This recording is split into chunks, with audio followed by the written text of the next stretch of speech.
Sziasztok, Adri vagyok, és ez a csatorna a The Lazy Arts nevű blogomhoz tartozik, aminek a fő témája a varrás. Ebben a videóban arról fogok beszélni, hogy én hogyan kezdtem el a varrást, és hogy mik a tanácsaim kezdő varnivágyóknak. A varrás az egy nagyon komplex alkotó tevékenység, viszont amellett, hogy tök király, végtelenül kreatív és feltölt, még hasznos is, ugyanis hordható ruhadarabok lesznek a végeredményei. Azonban nem csak jó oldala van a varrásnak, számolni kell az anyagi, illetve az idő vonzatával is, amiről én ezen a csatornán szeretnék nagyon őszintén beszélni, és megmutatni, én hogyan implementálom ezt a hobbit egy teljes állás mellé, illetve hogyan próbálom a költségeket minimalizálni. Először is arról szeretnék beszélni, hogy én hogyan jutottam el a varráshoz, mint hobbihoz. A 20-as éveim közepére kb. Hidegrázást kaptam attól, hogyha arra gondoltam, hogy el kell mennem ruhát vásárolni, és be kell mennem egy plázába, vagy egy fashion üzletbe, mivel szinte biztos voltam benne, hogy nem találok olyan ruhát, amit igazán szeretnék. Nem illettek rám igazán, mert nem vagyok egy átlagos testarányokkal rendelkező ember, és sajnáltam egy csomó pénzt elkölteni olyan ruhadarabokra, amit aztán tudtam, hogy nem fogok hordani. Ezzel párhuzamosan éppen végeztem az egyetemmel, és ahogy dolgozni kezdtem, ismét lett időm hobbikra a szabadidőmben, és elkezdtem visszanyúlni ilyen kreatív tevékenységekhez, amiket gyerekként, tiniként szerettem, viszont az életem alatt elhagytam, és olyan hobbit próbáltam keresni, ami nem csak kreatív és feltölt, hanem hasznos is, mivel ugye limitált a szabadidőnk, és így jutottam el igazából a varráshoz, szinte véletlenül. Úgy kezdődött, hogy az új lakásunkba vartam függönyöket a barátom anyukájának a segítségével, és igazából ekkor is került föl hozzám a varrógép kölcsönbe 2022 őszén, amit azóta is használok, és pont utána megkeresett egy barátnőm egy termékötlettel, amit éppenséggel varni kellett, és ekkor folytam bele még jobban a varrásba, tehát igazából meg kellett konstruálni ezt a terméket, ami egyébként a Poketo. Szerintem még mindig nagyon király termék, ami egy kivehető zseb, a női, főleg nőknek tervezve, mivel a nők ruháiból általában hiányzik a belső zseb, például a kabátból, és ez egy ezt helyettesítő termék volt, amit karácsonyig árultunk, és aztán szüneteltettünk, viszont nagyon megkedveltem a varrást, és arra jutottam, hogy miért ne varhatnék magamnak olyan ruhákat, amik nekem tetszenek, olyan anyagokból, amit tudom, hogy természetes, jó, és olyan szabással, ami az én testemre illik. Így elkezdtem magam még mélyebbre ásni a YouTube varrás világában, és megtanultam, hogyan varjak alapdolgokat. Igazából nekem az első projektem az ez a póló volt, amit most rajtam láttok. Nagyon régóta szerettem volna már pólókat, úgyhogy nekem logikus volt, hogy ezzel kezdjek, viszont egyébként nem egy annyira jó kezdő projekt, mivel ráadásul én nyúlós anyagból csináltam, amivel elvileg kezdőként azért még nehéz bánni.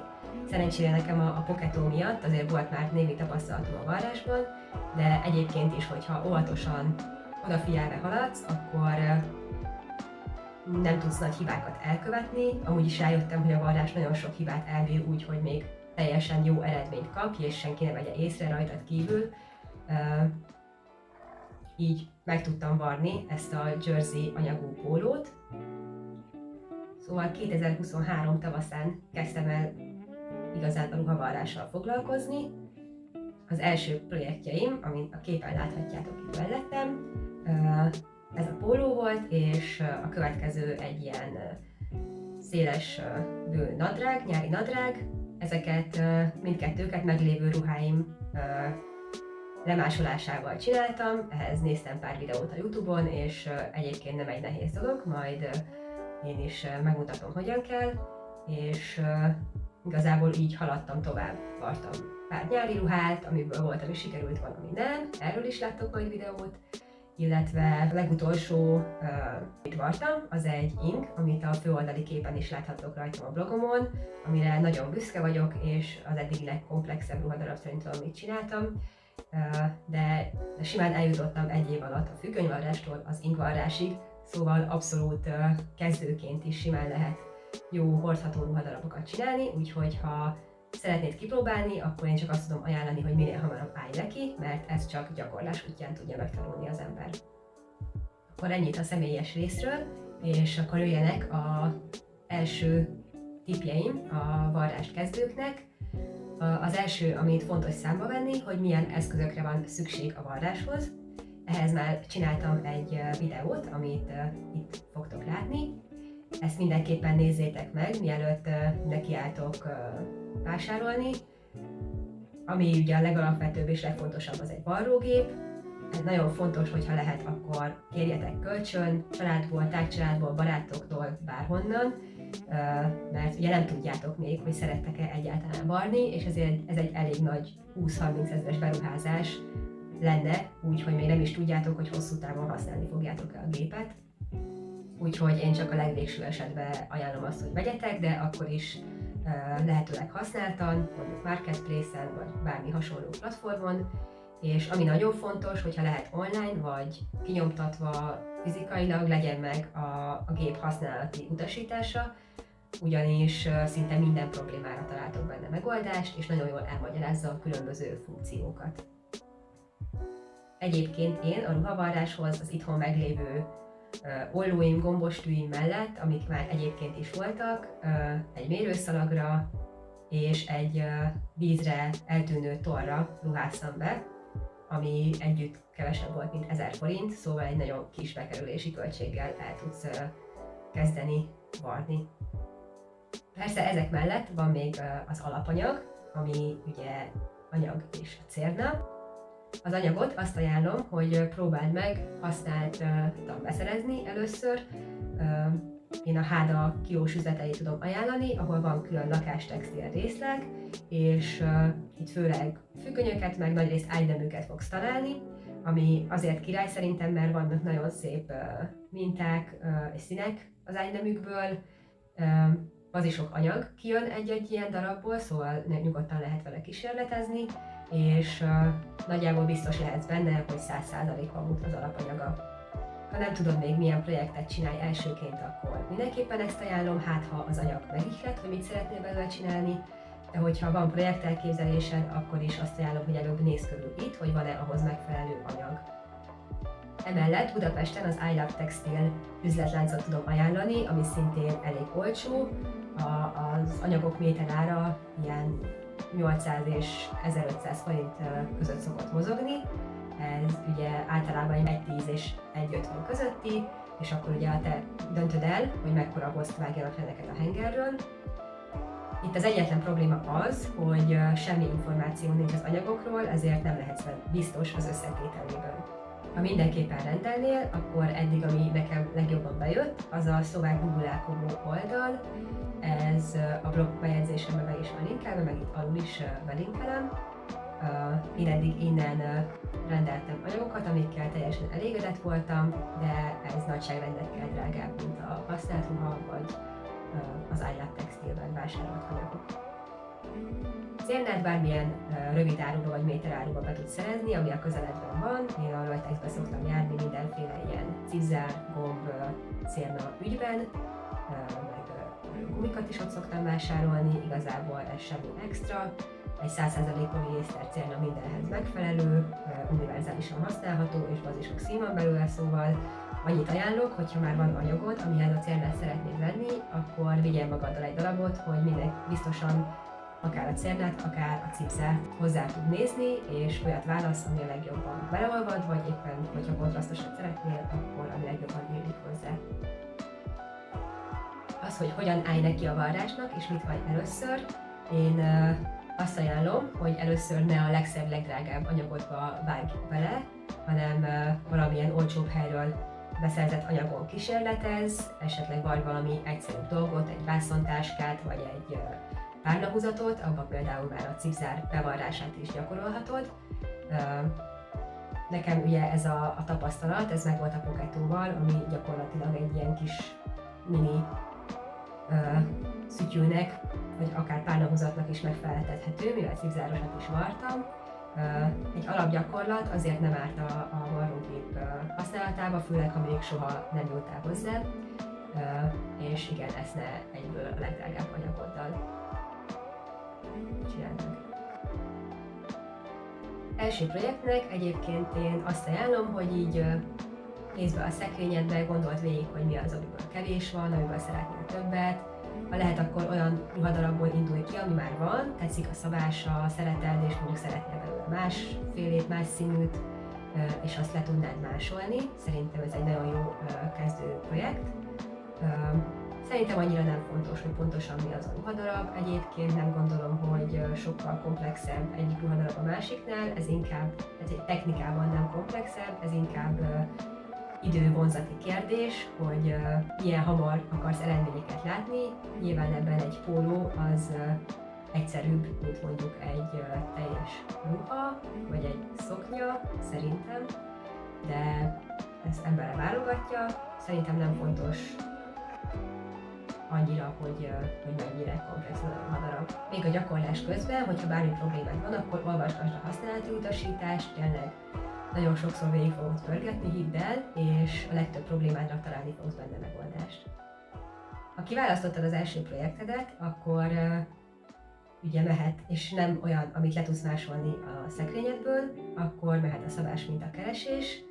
Nekem ennél az az alapelvem, hogy ingyenes szabásmintákból dolgozom, az oldalon is szinte csak ilyen szabásmintákat fogtok találni, vagy olyat, amit magunknak rajzolunk. Nekem ez egy költségcsökkentő tényező, illetve ha már kicsit tapasztaltabb vagy, meg végig gondolod a dolgokat, akkor elég jól magadra tudod szabni az interneten található ingyenes szabásmintákat. Ha már később nézed ezt a videót, akkor nézz körül az én oldalamon, hogy találsz-e olyan projektet, aminek a szabásmintája megfelelne neked is, és akkor azt követve tudod megvarni az első projektedet. De az szinte 100%, hogy nem lesz teljesen jó rád az a szabásminta, amit találsz, hanem kicsit magadra kell alakítanod, ezt én is megteszem szinte minden szabásmintánál. Na és akkor, hogy milyen technikai, illetve info tanácsaim vannak a kezdő varróknak. Először is már sokat emlegettem a szabásmintákat, azonban valószínűleg a legtöbben még nem is találkoztatok ilyennel, hogy szabásminta, és nem is tudjátok, hogy hogyan kell használni, hogy néz ki. Én ezért ajánlom, hogy ha teljesen kezdők vagytok, akkor lehetőleg először a saját ruháitokat másoljátok le, mert az könnyebben értelmezhető lesz talán, illetve az ingyenes szabásmintákat ajánlom, de akkor nem költesz pénzt ugye arra, hogy megnézd, hogy ez hogyan működik, persze a nyomtatási áron kívül. Az, hogy mire figyelj ezeknél a szabásmintáknál, a legtöbb minta úgy fog kinézni, hogy az egyes elemeknél nagyon sok koncentrikus vonal lesz egymás mellett, ezek a különböző méreteket jelölik. Ebből kell majd kiválasztanotok a remélhetőleg szabásmintához tartozó mérettáblázat alapján, hogy melyik a megfelelő nektek, és megnézni, hogy az melyik fajta vonal. Van egy csomóféle szaggatott és pontozás változat, amiből ezeket megkülönböztetik, és azt kell végigkövetned az összes elemnél a szabásminta átrajzolása során. Persze itt olyan is előfordulhat, hogy valamelyik elemnél inkább ez a méretnél, vagy van amelyiknél meg inkább az. Én itt összeszoktam kicsit olvasztani a két méretet, és ott, ahol váltanak az én méreteim is, ott átrajzolok igazából a két vonal között, de ezt is majd láthatjátok a videóimban. Arra nagyon figyelj, hogyha ilyen változtatást csinálsz, akkor ehhez a szabásminta elemhez csatlakozó elemeknél szintén változtass olyan hosszúra a csatlakozó széleket, mint amit ennél a darabnál megváltoztattál, mivel így fog jól csatlakozni egymáshoz az a két szabásminta elem. Én volt, hogy ezt nem tettem meg, és mondjuk a ruhának a szoknyája az oldalainál túl hosszú volt, és utólag kellett vízszintesen levágnom. Fontos még, hogy mindig nézd meg a mintánál, hogy a szabásminta tartalmazza-e a varrásra ráhagyást, ami igazából egy plusz terület, amit kihagyva, hogyha végigvarrod az elemeket, akkor kapod meg azt a végleges méretet, ami rád illik. Ez fontos, hogy benne van-e a szabásmintába, általában amiket én használok egyébként, abban benne szokott lenni, és általános meg van határozva, hogy mondjuk 3/8 inch a ráhagyás, illetve jelzik, hogyha pár elemnél ez a ráhagyás különbözik az általánosnál. Ha viszont nincs ilyen ráhagyás, akkor arra figyelj, hogy neked kell úgy körberajzolnod a mintát, hogy ezt hozzáadod. Erre egyébként egy 1-2 centi közötti méret az ideális. És ami még extra fontos, hogy mindenféle jelölést, kis jelzéseket, akár a minta szélén, akár ami bele van írva, azokat vegyél figyelembe, és vezesd át mondjuk, ha átrajzolod átlátszó papírra a mintát, mivel nagyon fontos, hogy például mi az, amit a hajtásra kell rakni és úgy kivágni, hogyan kell állnia az anyag szárnyirányának, illetve hogy milyen illesztési pontok vannak a különböző elemeken, amiket a szélén kell jelölni. Egyébként arról, hogy én hogyan szoktam kinyomtatni, összeragasztani, átmásolni és végül az anyagból kivágni a szabásmintát, szintén lesznek később videói. Hogyha kivágtunk mindent és elkezdtünk varni, akkor értelemszerűen szükség lesz szegély eldolgozási technikákra is. Ezekből a legalapabb az a cikcak varrás, ami simán, hogyha egyenes varrással végigvartad a vonalon a ruhát, amit indikált a szabásminta, akkor ezután a fosztó széleket valahogyan el kell dolgoznod, hogyha mondjuk nincsen belső vélésanyag, ami egyébként eltakarná, és erre a legalapabb módszer az a cikcak varrás. Ezt megmutattam az alap varrógép használatos videómban, hogy én hogy szoktam beállítani, ezt itt láthatjátok majd. És én nem szeretem annyira ezt a technikát, egyébként ha lehet, akkor elkerülöm, mert nem olyan szép és viszonylag időigényes. Ha lehet, akkor én a francia szegést használom, aminek én a lusta verzióját szoktam alkalmazni, ami azt jelenti, hogy először az anyagokat összevarrom a rossz felükkel egymás felé, szóval, hogy úgy néz ki a ruha, mint ahogy felvenném, azok az oldalai vannak kifelé, majd ezt átfordítom, és a jó oldalukkal egymáshoz képest is, a jó oldalukkal egymás felé is összevarrom a két darabot, így az előző fosztó szélünk az a két varrás között lesz bezárva, és egy nagyon szép, belülről is nagyon szép szegélyt fogunk így kapni. Én, ha lehet, ezt alkalmazom, és neked is ezt ajánlom, mert szerintem sokkal szebb és professzionálisabb végeredményt tudsz kapni már a legelején, és igazából valószínűleg hosszú távon is tartósabb tud lenni a ruha egy ilyen szegélylezárással. Ugye ezek voltak a belső szegélyek, de van még a ruha széleinek a lezárása. Ezt több módszerrel is megteheted. Van a sima behajtási módszer, amikor kétszer behajtod a ruha szélét, mondjuk ezt a dolog aljánál, vagy a ruha ujjak végénél szoktuk alkalmazni. Ilyenkor egyszerűen lehetőleg vasalóval kétszer behajtod a kívánt méretre a szegélyt, és végigvarrod egyenes varrással, akár a jó oldalán, akár a rossz oldalán, illetve amit alkalmazni szoktak még, az a ferdeszalag. Ez egy olyan hosszú anyagcsík, amit az anyag legrugalmasabb irányába vágunk ki, és többször behajtva egy ilyen kis tokot kapunk gyakorlatilag, amivel közre tudjuk zárni az anyag széleit. Ezt lehet látszó és rejtett módon is alkalmazni. Bár az eszköz videómban nem az elengedhetetlen eszközök közé tettem a vasalót, mivel egy viszonylag nagyobb, akár 6000 plusz még 6000 forintos beruházás lehet egy vasaló és egy vasalódeszka beszerzése, viszont itt szeretném kiemelni megint a fontosságát, főleg, hogyha van otthon vasalód, akkor a legelejétől használd, ugyanis sokkal szebb, tartósabb és professzionálisabb kinézetű ruhákat tudsz alkotni már a legelejétől, hogyha a varrás minden lépésénél a szegélyeket kivasalod, és mindent úgy hajtasz be, hogy vasalod közben, egyébként a saját munkádat is megkönnyíted, például az előzőleg említett ferdeszalagnál, azt kb. Nem is nagyon lehet vasaló nélkül megcsinálni. Persze vannak olyan anyagok, amiket nem lehet vasalni, akkor muszáj. De hogyha van vasalód, akkor egyből használd a varrás legelejétől, ha pedig nincs, akkor ha úgy érzed, hogy tetszik a varrás, szeretnéd folytatni, akkor minél hamarabb szerez be egy vasalót és egy vasalódeszkát, vagy egy azt helyettesítő valamilyen húzatot, amit például az asztalra föl lehet húzni. Végeredményben annyit, hogy én nagyon szeretek varni, de nagyon sokszor tud frusztráló lenni, időigényes és pénzigényes is tud eléggé lenni ez a kvázi hobbi, bár szerintem mivel megcsináljuk a ruháinkat, és egyedi, saját magunkra szabott, kézzel készült ruháink lesznek, ezért nem tekinthető teljesen csak hobbinak, és